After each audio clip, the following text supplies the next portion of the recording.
Yeah, para sa mga tinahimik ng mundo pero pinili magsalita.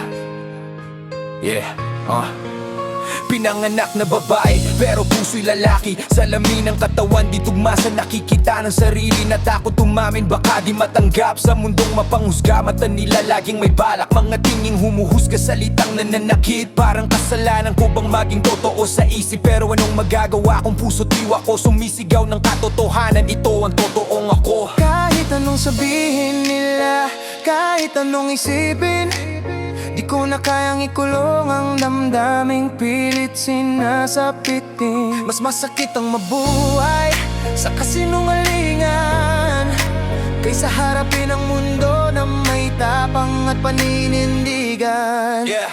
Ito ako, taas noo, di na magtatago. Kahit mali ang katawan, puso ko'y totoo. Pantay-pantay tayo, iisa ang pinagmulan. Pag-ibig ang ugat ng buhay, hindi kasalanan. Ito ako, kahit sugatan ng salita, mas pipiliin kong mabuhay kaysa mamatay sa takot nila. Ito ako, pakinggan nyo ang sigaw. Tamboy man ako, tao pa rin, pantay ang halaga.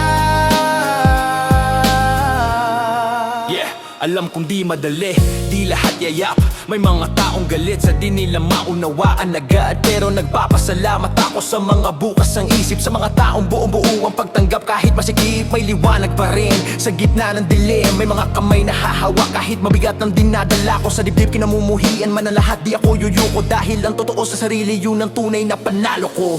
Di ko binili ang katawan na aking sinut,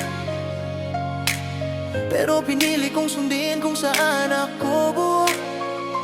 Kung saan ako masaya, kung saan ako totoo. Ang pagpapakatotoo, yun ang panata ko. Ito ako, walang hingi